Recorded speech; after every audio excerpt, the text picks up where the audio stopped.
Copyright disclaimer.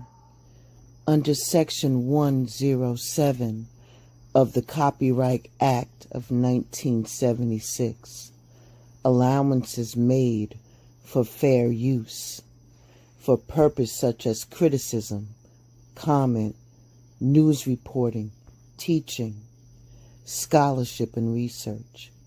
Fair use is a use permitted by copyright statutes that might otherwise be infringing.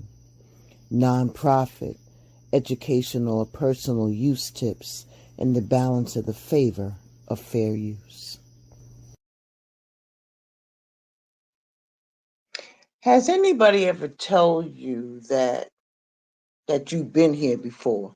Or when you're with your kids and your kids start talking and the way they talk and their mannerisms, they said, they've been here before.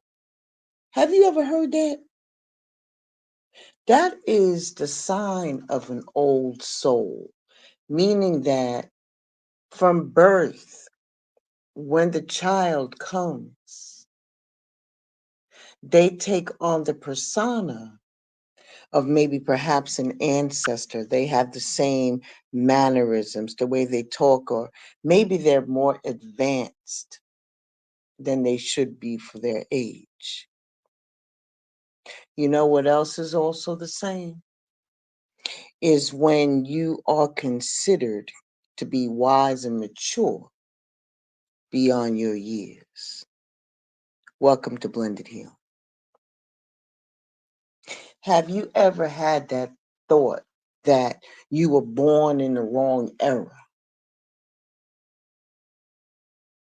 Or like you're a square peg in a round hole, like you just don't belong here? Being an old soul isn't just about rocking in a chair and reminiscing about the good old days. It's about having the wisdom and the maturity that seems beyond your chronological years. Now, it's not always easy to spot an old soul, especially when you're looking in the mirror. But there are some telltale signs that can identify whether you are wise and mature beyond your years. So let's talk about it. Let's talk about it. The first thing is that you value depth of people over the shallowness or surface level, excuse me. So have you ever found yourself in a conversation where someone is talking about the latest gossip, celebrity gossip and all of that jazz, right? Or something on your favorite reality TV show like YouTube? Not because you're being rude, but because you're just not interested. You know what I mean? So while that may be a classic sign of you being an old soul, you see, old souls have the panache for deep and meaningful conversations. They would rather discuss something at a higher level, maybe like philosophy or art or even the mysteries of the universe, something outside the box.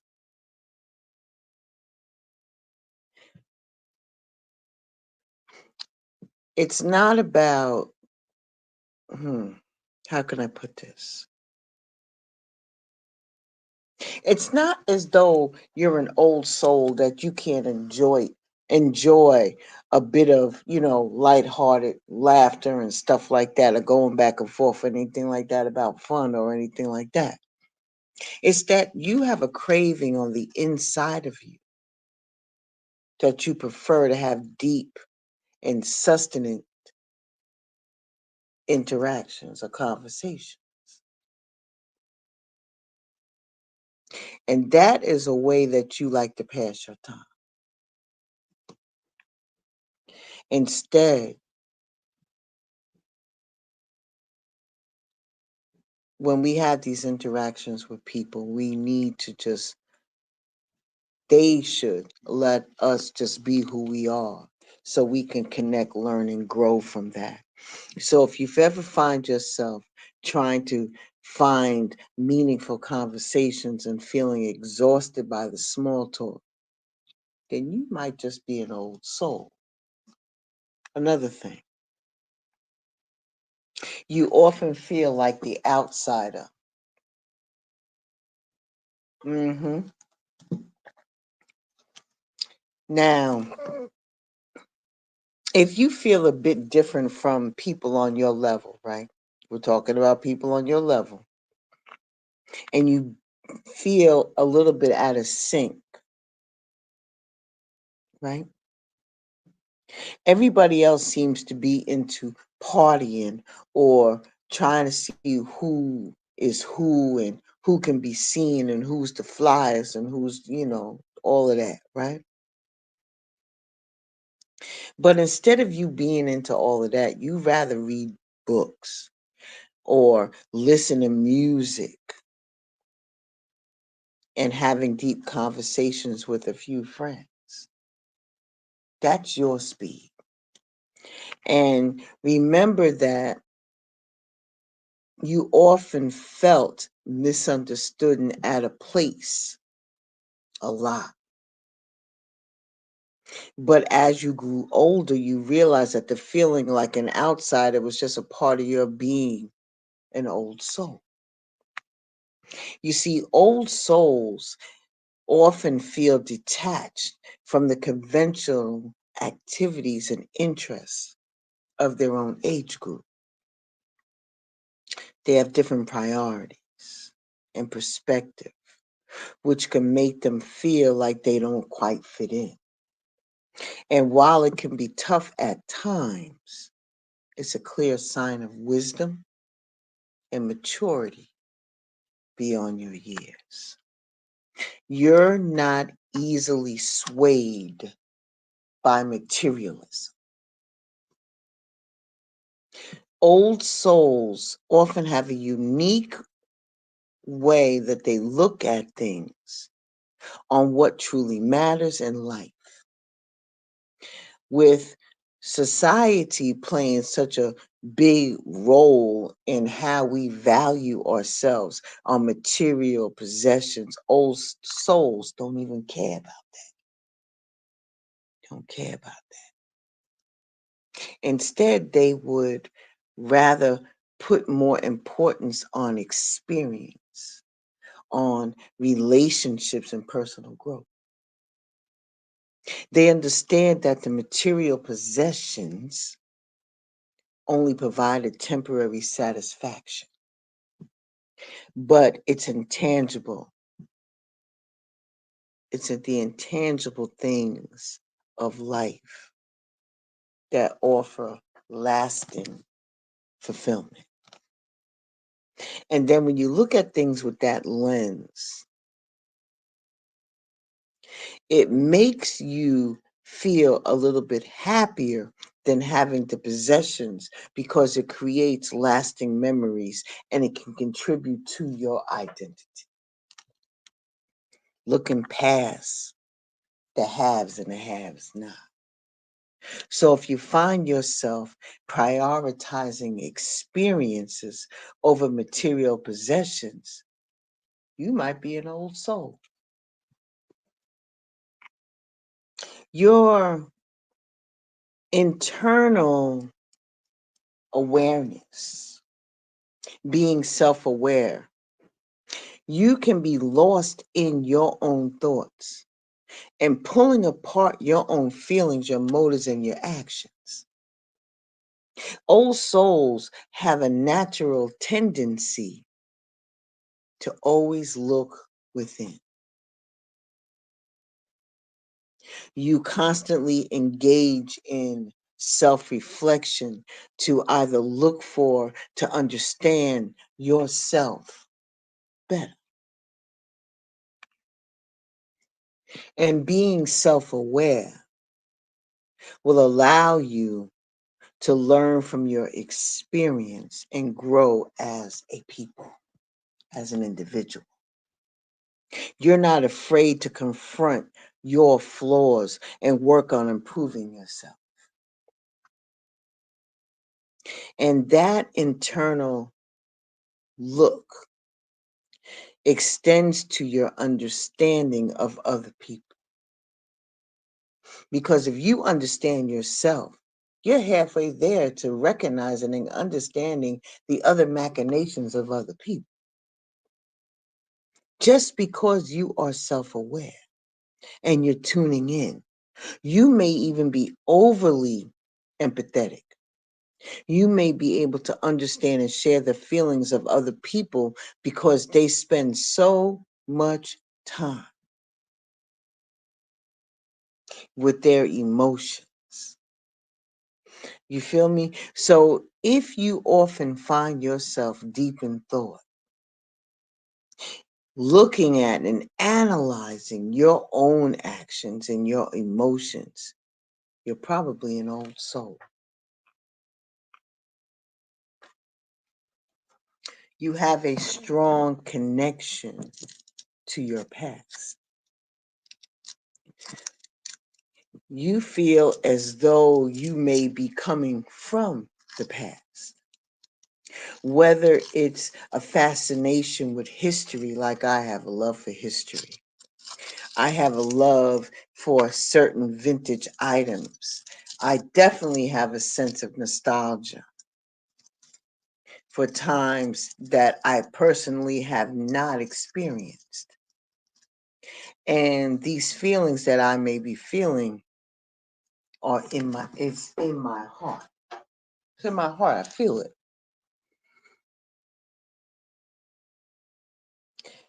It's like you're carrying a piece of history with you. I find comfort and wisdom in old books, music, movies, and even fashion. I love that shit. I love the stuff from the 40s and the 30s. I love it. It had a certain level of panache, like they knew how to dress, how to carry themselves. Everything seemed to be so chic. And this fascination, I'm drawn to it. I'm drawn to it. And I appreciate all of the wisdom those people brought. And thank God I was able to be, able to speak to people who were born in the 30s and the 40s, even earlier than that. But I appreciate their timeless wisdom.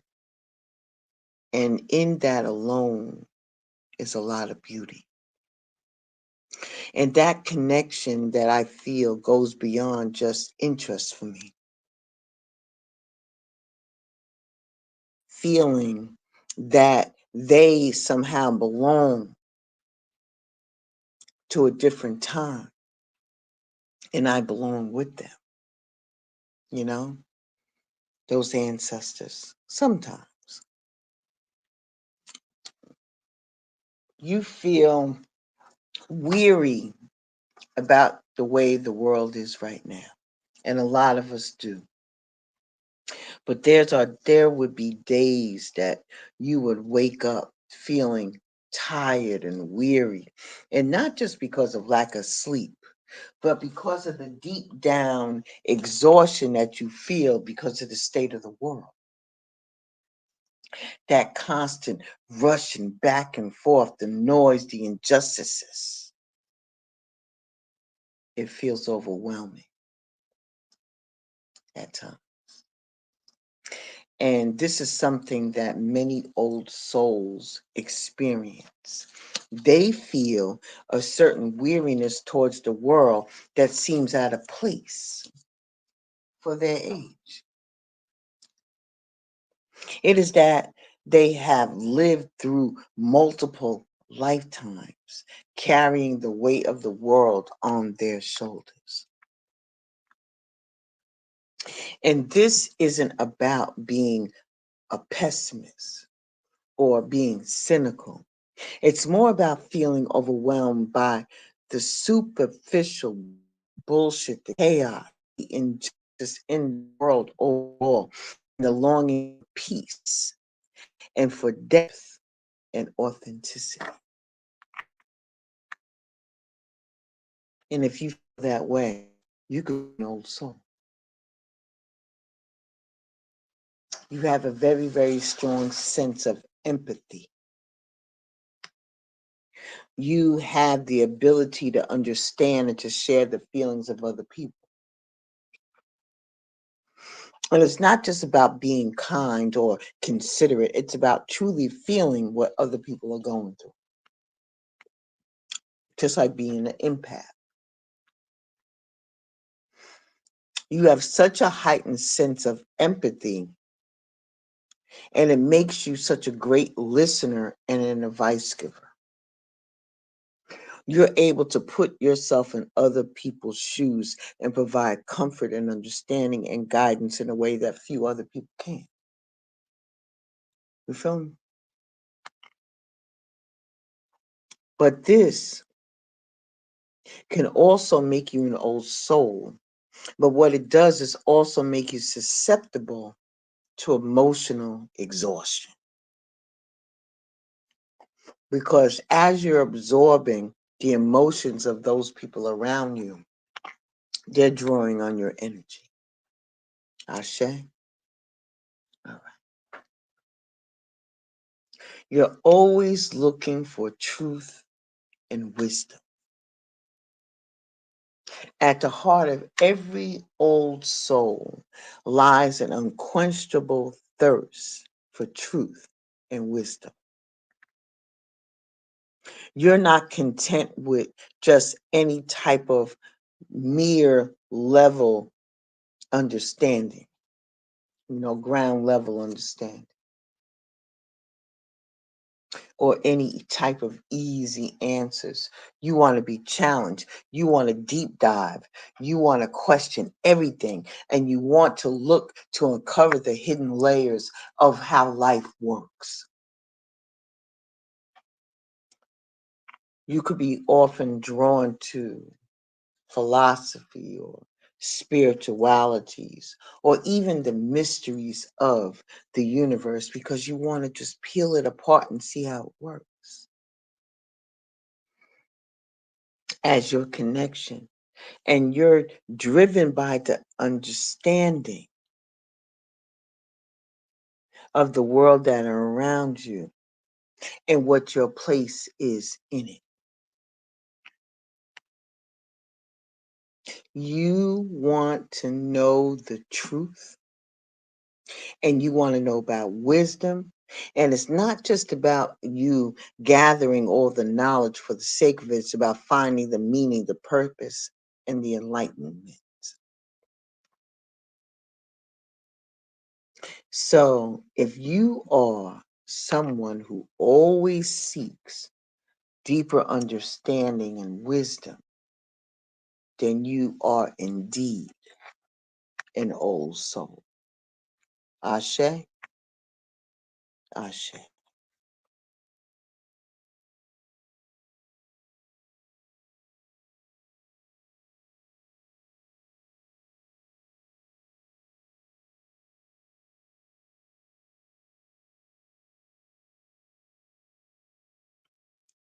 I want to thank you all for stopping by Blended Healing on today. Be well, stay safe, Ashe and deep bow, and I shall see you all very, very soon.